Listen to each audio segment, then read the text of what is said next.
June 18th, and today is the day that we celebrate fathers across the United States, all that good stuff. And for those of you that know me, I am a father of two kids, proud father of two kids, Asen and Moore. And Asen is 7, Moore is 5. So I've been doing this father thing, celebrating Father's Day, for about 7 years now. So it's not new to me. I've been working in retail for years, so I'm seeing all the time with the Father's Day gifts popping up, and they just don't sell like the Mother's Day stuff. All that, retail, mumbo jumbo, all that stuff. But I just want to come to you guys real quick today. And most importantly, to my father and the man in my life that had impacted me on being a father. Just I know we in the type of culture environment where we always have to have that one day where we recognize people. And I just feel like we need to do it more often. We don't need a day to tell us to recognize somebody, but it's just we got social media to pick up a phone call away, text message away, DM away, just to tell somebody, thank you. So on this Father's Day, 2017, I do want to take the time out to say thank you, special thank you to the man in my life that impacted me and that turned me in and molded me into the father that I am today. So let's get right up into it. My dad's name is Leroy Shelton, and he was the type of man, old school cat, type of man that he worked a lot of hours to provide for us. Y'all know I'm into the shoes and the clothes and stuff like that. A lot of material things I'm into. And he's the type of man that he wanted to give us the things that we wanted. He wanted us to live a better lifestyle than he did. He grew up in a small town in Arkansas, a lot of brothers that didn't have much, and he made it a point in his life in a mission to provide for us, to have us live a different lifestyle than what he lived. And for that, I salute him for that. I love him for that. I appreciate him for that. We always earned everything. You never just gave it to us. I could think back at times whenever we wanted a pair of shoes or something like that, which is probably the reason why I appreciate all the shoes that I have now. But if we wanted something, we would sweep the leaves, and we had like 2 acres. We would sweep the leaves and bag them up and stuff like that. And then you would come home and you would shake the leaves all over again. And man, it used to piss us off, man. I never understood that. We used to be so mad. But now that I'm older and I have kids of my own, I understand. I understand that you wanted us to work for what we wanted. You wanted us to put the sweat and the grind and the tears up into earning the money to pay for the things because we appreciate it more. And I thank you for that. Thank you for teaching me that. It was a very hard lesson, going into it and when I was younger, but I really do appreciate you for that.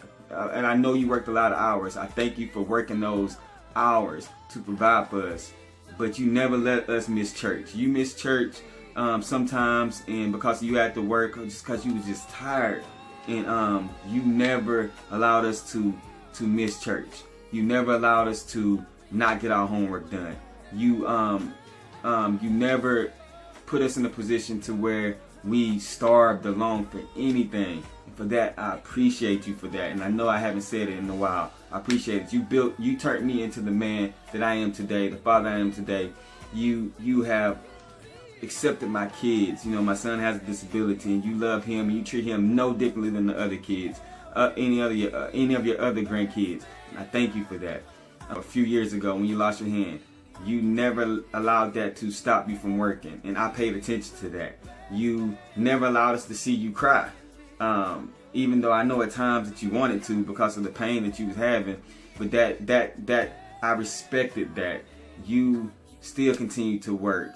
You still continue to do things on your own. You at times you don't want the help, even though you have one hand. You figured it out, and I respect that and I admire that, and that's what drives me to do what I need to do for my family, to provide for my wife, to provide for my kids, to show my kids, and to treat my son, even though he has a disability, the same way I would treat anybody else. Because if I can push him and I can mold him to beat whatever disability that he has. And it's because of you, the mind frame that you have, the lifestyle that you live, and the man that you are, that I'm the type of father that I am. So I appreciate you for that. Leroy Shelton, I love you so much. Thank you for doing this. Thank you for grinding. Thank you for being there. Because you could have been like any other father or any other man that just had kids and just left, but you didn't. You was there every day, all day, and you're still here, and I'm blessed. I appreciate you. I love you. To all the fathers, also, my brother Jason, my brother Jeffrey, my homeboy Josh, my homeboy Anthony, Jermaine, just all the men that I'm around that are still fathers to their kids. I salute you and thank you. Happy Father's Day. Continue to do what you're doing. Just know that it's not going unnoticed, at least by me. I take a little bit from each one of you guys as I'm raising up my kid and molding up my kids, especially in this world that we live in. I salute you guys. Thank you so much. So for fathers out there who are not man enough to be a father to your kids or whatever, you know, I'm not going to bash you or anything like that. I'm just going to give you some encouragement, man. No matter what, you know, yesterday was yesterday. Today is a new day. Tomorrow is a new day. You always have time to go back and rectify the relationship that you have with your kids. No matter what, you're their father. They want you to be there. So whatever it is that you have going on that you feel like is more important, it's nothing more important than building a future for your kids. It's nothing more important than being there for your kids. So you know what I'm saying? Stop being a coward. Go out there, do what you have to do. Take care of what you need to do to provide for your kids. Because like I said, you build their future. Thank you so much. So for those of you today, as I'm wrapping this video up and you're going out and you're celebrating Father's Day, I know it's not like Mother's Day, and I know mothers do a lot, but take the time out to really thank these men. If you're still blessed to have your dad there in your life, make sure you give him a call. You know, a text message is cool and stuff like that. But make sure you give him a call, let him know you love him, and just let him know you appreciate him. Think of the things that he's done to help you and to mold you into the individual that you are today. And verbally tell him that. Words go a long way. It's your boy. I'm out. Thank you so much for tuning in. Leroy, I love you. Happy Father's Day. Happy Father's Day to all you fathers out there. And for those fathers that are about to have kids, or that's praying that they can be blessed to have kids, it starts today. Build your mind frame, get in the Word. It starts today to mold you into the father that Christ wants you to be. You will determine your kid's life. You will determine your kid's future, and it starts with you. I appreciate you guys tuning in. Happy Father's Day.